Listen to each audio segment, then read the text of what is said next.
ஈஸியாகவும் இருக்கணும், அதே மாதிரி க்ரீம் பீட் பண்ணதுக்கும் ஈஸியாக இருக்கணும்னு நினச்சிங்கன்னா இந்த க்ரீம் ட்ரை பண்ணி பாருங்க. All about whipping cream episode 5. நான் இன்னைக்கு ப்ரீமியம் ட்ரோபோலைட் பிராண்டோட விப்பிங் க்ரீம் எடுத்திருக்கேன். இதை நீங்கள் ஓப்பன் பண்ணதுக்கு முன்னாடி நல்லா ஷேக் பண்ணிட்டு அதுக்கப்புறமா நான் இப்போ ஓப்பன் பண்ணி காட்டுற மாதிரியே நீங்கள் ஓப்பன் பண்ணிக்கோங்க.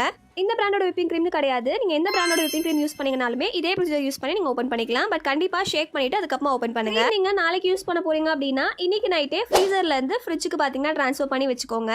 ஒன்ஸ் நீங்கள் தேவையான க்ரீம் எல்லாமே எடுத்து யூஸ் பண்ணதுக்கு அப்புறமா இந்த மாதிரி பார்த்தீங்கன்னா க்ளோஸ் பண்ணி வச்சுக்கலாம். இல்லைனா ஸ்டாப்லர் பின் போட்டுமே நீங்கள் ஃப்ரீசரில் ஸ்டோர் பண்ணிக்கலாம். ஸ்டாப்லர் பின் போட்டு அதை ஃப்ரீசரில் ஸ்டோர் பண்ண போறீங்க அப்படின்னா நெக்ஸ்ட் டைம் நீங்கள் கரெக்டாக எடுத்து பின் எல்லாமே ரிமூவ் பண்ணிட்டு பார்த்து யூஸ் பண்ணுங்க. இல்ல அப்படினா இந்த மாதிரி கிளிப்ஸ் யூஸ் பண்ணிமே நீங்க வந்து க்ளோஸ் பண்ணிக்கலாம். இந்த கிளிப்ஸ் பாத்தீங்கன்னா ஆன்லைன் அண்ட் ஆஃப்லைன் ஸ்டோர்ல ஈஸியாவே கிடைக்கும். நீங்க இப்பதான் கிரீம்ஸ் எல்லாமே யூஸ் பண்ணி கேக்ஸ் பண்ண ஸ்டார்ட் பண்றீங்க அப்படினாலும் சரி, இல்ல பேக்கிங் ஆல்ரெடி பண்ணிட்டு இருந்தாலும் சரி, கண்டிப்பா இந்த கிரீம் ட்ரை பண்ணி பாருங்க. இது பாத்தீங்கன்னா நமக்கு ஸ்டிஃப் பீக் பீட் பண்றதுக்குமே ரொம்ப ஈஸியா இருக்கு. அதே மாதிரி நீங்க ஸ்டிஃப் பீக்ஸ் கரெக்ட்டா கொண்டு வந்துட்டீங்க அப்படினா சீக்கிரமா மெல்ட்டுமே ஆகிறது இல்ல. கரெக்ட்டான கன்சிஸ்டன்சி பாத்தீங்கன்னா மெயின்டைன் பண்றதுக்கு ரொம்ப யூஸ்ஃபுல்லா இருக்கு. கமெண்ட்ல கிரீம் டைப் பண்ணுங்க, நானே டீடைல் ஷேர் பண்றேன்.